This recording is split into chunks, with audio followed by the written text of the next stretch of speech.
Makes sense, and it may be a bit of a left turn here, but it's so we were talking before about how it's definitely different in that you guys are providing sensors and we're more so providing engineering development and some of the testing and stuff that goes behind this, but our roles on the business development and touching on the marketing side are similar. So I'd be curious to hear your perspective. So I assume we probably just lost a certain percent of the audience just in the level of technical detail that we went into. And then on the same time, someone who, if you're listening and you're really a technical expert, we barely scratched the surface because this is 101 type stuff. So how do you make it a two-parter? Yes. So how do you think about that though? Finding the right level of technical detail and explaining it for your audience and not losing people on either end.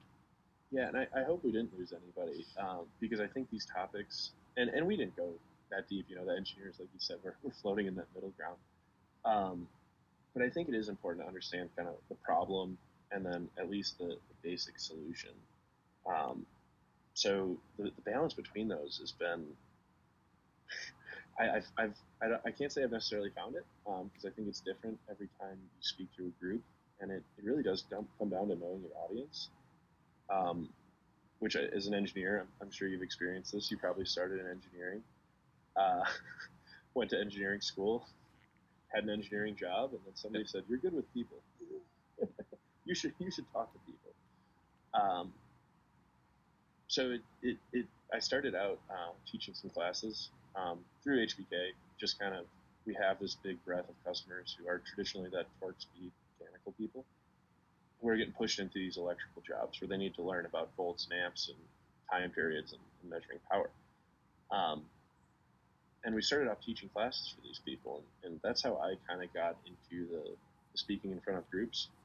And what I found through the teaching was that, in a classroom, you're going to have people who know way more than you, and you're going to have people who have never even thought about engineering before, and you need to connect with those audiences. So I think that's where I figured out that you need to kind of separate and divide. And that led into doing some like conference speaking, presenting papers, presenting products in a more focused way. Because again, we need to connect with managers to explain to the manager, hey, your old engine test equipment, you need to new stuff. You're measuring completely different quantities. So here's the cost reasoning, and here's the time savings reasoning, why you might want to go with us, or you might want to use this solution, or you might want to go with FEV as a partner. These types of things. Then if you go to the engineer, they might say, well, in the IC world, or internal combustion engine world, we've done it like this forever.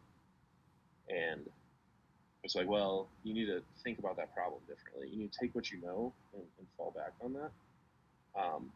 So I think I use a lot of words to just, you really need to know your audience, but then have that kind of technical depth to fall back on when somebody asks why. Yeah. Because it's, you need to kind of predict why and then be able to answer the question, which is a difficult balance, in my opinion.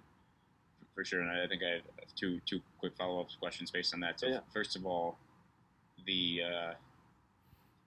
do you think about getting that level of technical depth, but then also not forgetting like what it's like not to know? So I think that's a lot of the kind of the traditional engineer. Like you get into, you've known something so well that it seems obvious, and even if you try to take that perspective, some people just can't do it. So how do you think about that aspect?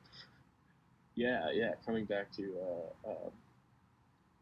really trying to look at why is this a problem? So I always try to take it back to the customer. And when I say customer, I don't mean my customer, I mean the end user. Like if you're making power tools and I'm supplying equipment to the group making power tools, I got to think of, all right, why does the end user care, if this drill stalls? Why does the end user care if this drill is snapping off heads of bolts? So then if you can kind of understand what the end problem is, I usually find you can explain it to anybody, because you're starting with like, what's the problem? Anybody who Googles me will find like 800 videos of me talking about torque ripple.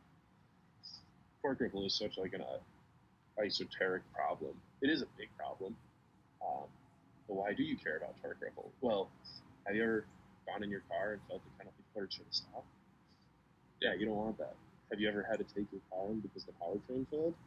Yeah, you don't want your gearbox to get eaten up. So it's okay. You start at like gearbox is getting eaten up, and then why does a manager care about that? Why does an engineer care about that? It's what's the job to be done? Yeah.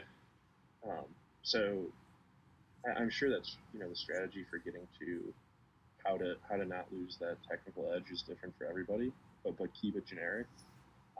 Or I always like to joke with some of my people. I understand the problem, but I'm not smart enough to solve it. That helps me out a lot. Yeah.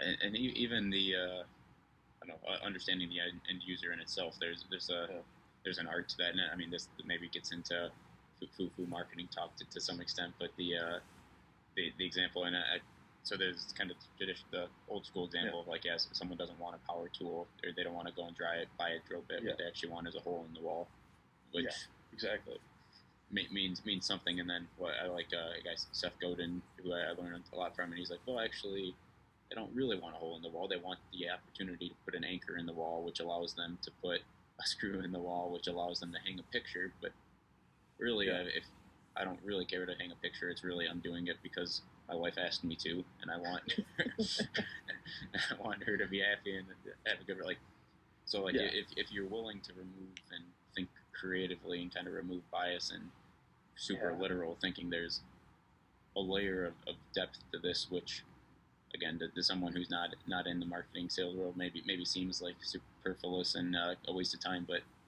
if you can actually understand that and then figure out what that means and how you can actually apply it and speak to people at a deeper level, I think there's a world that can be unlocked that you can't otherwise. Yeah, absolutely.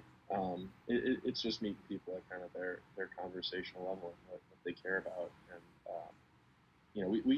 we struggle, I think as an industry because we're all moving into electrification, and a lot of times people are just asking why go electric. And to your point about thinking about, well, I don't need a hole in the wall. Well, no, I don't need an electric product, but the electric product is kind of the progression of the industry, and it can be any industry. Aircraft, we're making them lighter, we're trying to make them cheaper, we're trying to allow more flights. And when doing B2B type things, business to business, thinking about what are the corporate goals, what do you value as a corporation? What are your goals? That can help align the communication as well, because everybody goes into electrification for different reasons.